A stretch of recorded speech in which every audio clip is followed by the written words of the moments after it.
मैनू बख्श लो, तू ही निरंकार। मैं तेरी शरण हाँ, मैनू बख्श लो। बोल सदगुरु माता सुदीक्षा सविंदर हरदेव जी महाराज की जय। तू ही निरंकार रउआ जगत के विधाता होई। तू ही निरंकार रउआ जगत के विधाता होई।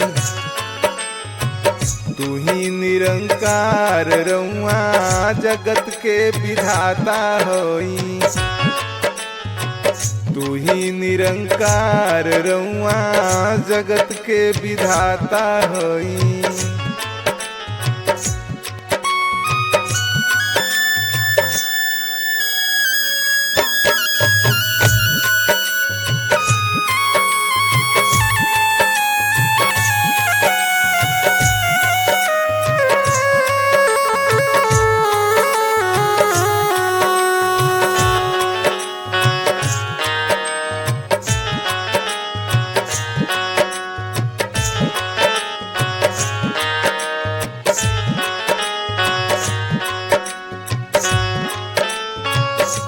सूरज और चांद बनवनी, गगन में तारा बिछवनी। सूरज और चांद बनवनी, गगन में तारा बिछवनी।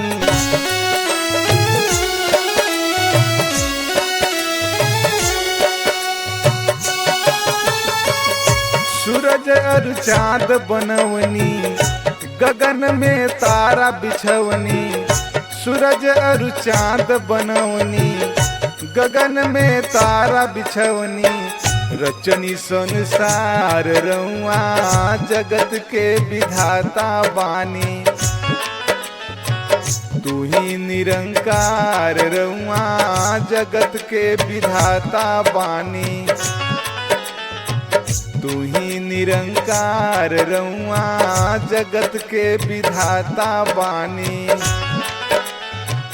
होई पालनहार रउआ जगत के विधाता बानी।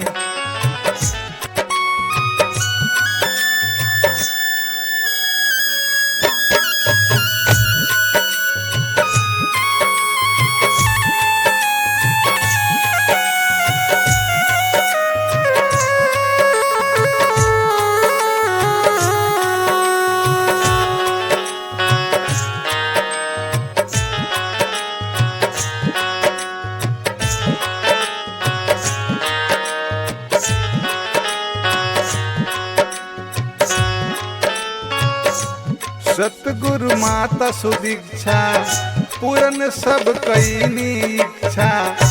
सतगुरु माता सुदीक्षा पूरन सब कईनी इच्छा।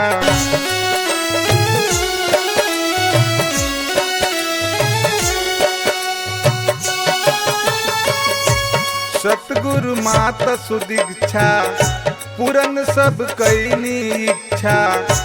सतगुरु माता सुदीक्षा पूरन सब कईनी इच्छा।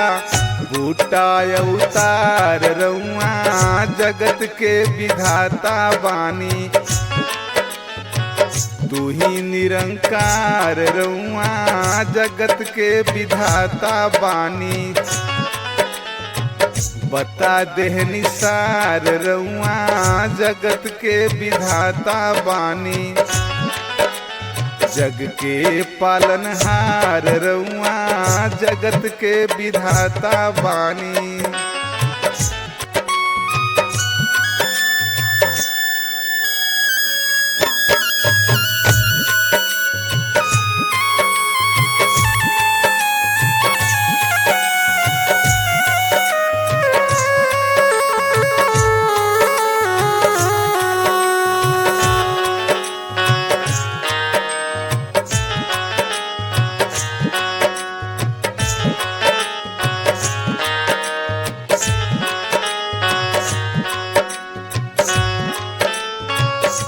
जगत ही सागर गहरा रउए ही बानी पहरा। जगत ही सागर गहरा रउआ ही बानी पहरा।